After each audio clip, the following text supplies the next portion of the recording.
The first 10 years of my business, I worked 80 hours a week and still couldn't hit $1 million. Then everything changed, not because I worked harder, but because I shifted my mindset and learned how to fail forward.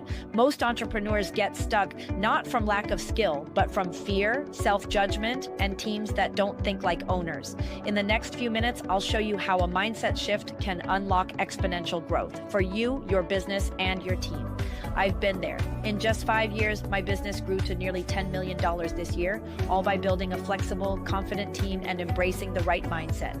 If you're ready to stop spinning your wheels and start scaling faster than you thought possible, let's dive in.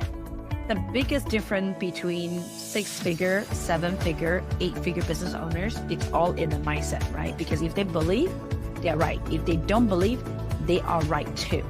Right? Same thing with the virtual assistant. I can give them all the skill set. And the truth is, if you type in how to do this, there's like a ton of videos that's coming out. But if their mind is, I don't think I can do it, then I'm not going to do it. If they're like, yeah, I can figure this out. I think the biggest difference between our company and everybody else's company is the mindset that the virtual assistant have. How flexible I am. Is it okay if I fail forward? And the judgment towards ourselves. I know that the first 10 years, the reason why it's so hard for me to grow because I was so hard on myself. I work super hard, but I don't really fail forward a lot, right? And if I fail, it takes me a long time to beat myself down and then get myself back up. And those times that I'm beating myself down and then pick myself back up, that time is lost. Instead of, hey, great job, celebrating your failures, your biggest learner, move forward. What's next? Building the failing forward muscle. That was super helpful. Because of that, my company is doing much better. Like Grace is helping me my emails, right? Hey, Grace, make sure the first 2 weeks, put them in the draft box first, and then I will hit send. At least you initiated. I just hit send. Afterwards, it's like, okay, I think you're doing good. Okay, I'm fully hands-on with my email. She's managing all of them because I know she has the common sense because she has failed enough time that we know that I can trust her. And I just can't say enough of that part. I don't know whether you heard this or not, is that the virtual assistant in their background are not trained to fail forward, are not incentivized to ask questions. So you might feel like, man, this is off because for their culture, their background, they are trained not to doubt authority. And they usually have a user manual and they only do this one task very well for the 8 hours. So they're very deep into one specific thing. But for us as an entrepreneur, we only have 1, 2, maybe 3 virtual assistants on average. I think the highest that we have for one of our client companies, 25 virtual assistants in one company. That's the largest that we get, but generally it's 1 to 5. Our SOP is not well built and everybody's more like a generalist taking care of everything. Just be aware of the differences and try to figure it out together. But again, the rest is history. I love my virtual assistant, and the good news I just shared with somebody is that my virtual assistant do not sleep well at night when things are not done or not done well. I sleep very well. So I really enjoy that. And my goal is to do 5 videos a week and then one video editor edit 1 video. We will be less than 24 hours on the drift. The video is posted and hours later using AI video editor and then immediately we'll post it up. So I'm going to consistently doing that for a year. So my view will be getting picked up a lot. If not, usually 9 out of 10 times it's hard because there's so many uploads nowadays. So you need to find like 1 or 2 strategy that really works. And I think I've spent more than, let's exclude Myron, 375,000. I think I've spent at least $100,000 on how to get YouTube going. So this is the one high top tips that you get today by showing up here or watching this review. The video, as long as you want it to be, it's just how long you can hold your client attention. That's number 1. And number 2 is how long is your client's attention span is. Myron's client, about 45 minutes. Jay Shetty and the Diary of the CEO, their video is like 3 hours. I don't know how they can do that. And on average, the beginners is like 7 to 12 minutes if you cannot like hold their thoughts, but it really depends. But if let's say you're working with like the young kids, maybe 3 to 7 minutes because they have a harder attention span. But the longer that the client spend time with you, the more chances is the quality of the client and the high chances of them signing up for your stuff afterwards.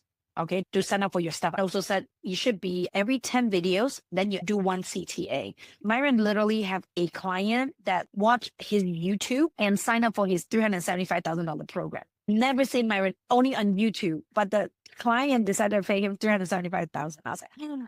I want some clients like that too. I'm committed to get YouTube going and we're just getting a couple YouTube video editors started and then I'm going to start doing it even if it's ugly every week. But my goal is I'm going to commit myself to do 5 times and drift 5. So if I didn't really hit it, at least I would do 3. So 3 is still good for me. And then Grace is going to hold me accountable on that. That is tip number 1. And this tip I would say, worth about $200,000 in return at least. Because imagine if your program is like Marion's program, it's $55,000, right? The average pricing. If you get 4 clients, that's $200,000 already. Easy money. That's tip number 1. The second tip is I went to Mexico with a bunch of Russell Brunson Inner Circle members to qualify to be there. Oh, there's 2 group of people, but the group that I'm with is they have to make at least $1 million in sales before they get in. And a lot of people are making amazing money. Russell Brunson invited Benjamin Hardy to speak with us. This is the second time, and I love his book. He gave us this audio book called The Art of Scaling. I was listening to the book, and it was so good. It really talks about if you want to hit a goal, you wanted to create an impossible goal and use the impossible goal as a filter to simplify the task that you do. It was phenomenal. It was so new. It has Tony mindset.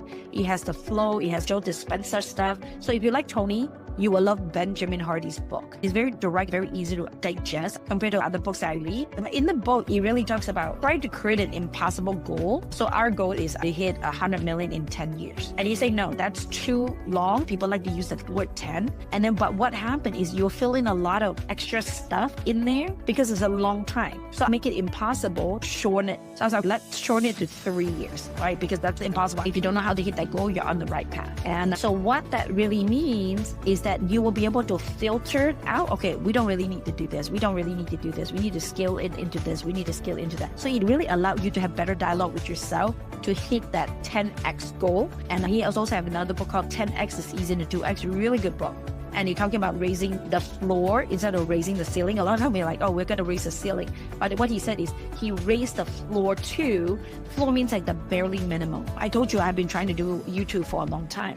Benjamin Hardy created a YouTube flow, like 40,000 members. And all of a sudden, I need to raise my floor. And he cut off his YouTube. I was like, hey, really? Why would you cut it off? I don't understand. But he said, I need to raise my floor. To him, this is a time waster. In order for him to hit his goal, YouTube is a waste of his time. So then after he cut it off, I didn't hear him for 6 months. And all of a sudden, now he's partnering with Tony Robbins. Yesterday, he talked to Tony Robbins Lions about his new book and his program. You need to take out all the smoosh and all the stuff, all the shenanigans, and really focusing on the good part. I have a really good friend in the inner circle that literally it's an example of this person. So we just found out about him about a couple years ago. He spent $150,000 a day on Facebook ads. All right. I was like, what? I was like, what are you selling? People have a lot of different stages and programs and products and all that. He sell in one course $5,000 to bookkeeper want to be. It's a $5,000 course to teach anybody to become a bookkeeper. And he spent $150,000 just to go find the clients to come in to consume the thing. It kind of reminds me about Coca-Cola. It's like, it's one bottle of Coca-Cola, but it's sell over the world, right? So what is that one thing that you really wanted to nail in and then you can make it so good that you just scale that one thing? And that's what I am currently working on too, right? Streamline my process and my system so that we can focus on the 1 or 2 things we are going to set. Create a better structure to communicate about scaling.com and how can we really scale it with virtual assistant to get it even deeper on the first week of our information. But again, these are the 2 that I really wanted to share with you that have impacted me the most. One is YouTube, Drift. If you don't do anything, do YouTube. Because if you want testimonial, it's on YouTube too. There's no issue on using the same title because there's millions and billions of videos out there. Unless you're using video, audio, and music, then there will be copyright, but title, there's nothing. And then the second one is scaling.com. What is your impossible goal? Use that goal to eliminate and simplify your system. That's what the book is about, okay? So those are the 2 gifts that I want to give to you. This will change my business and my life, and I'm getting my team to study it together too with the scaling.com book. Remember, the difference between spinning your wheels and scaling to $10 million isn't just skill, it's mindset. It's about embracing failure, trusting your team, and building systems that actually let you grow. If you take one thing away today, let it be this. Empower your team, let them fail forward, and focus on the actions that move the needle. When your mindset shifts, your business and your life shifts too. I want to hear from you. What's one mindset shift or delegation strategy you're going to apply this week? Drop it in the comments so we can all learn and grow together. If you love this video, hit that like button, subscribe, and turn on notifications. You don't want to miss what's coming next. And remember, your business will never grow faster than your mindset allows. So invest in it, trust the process, and keep moving forward. I'll see you in the next video.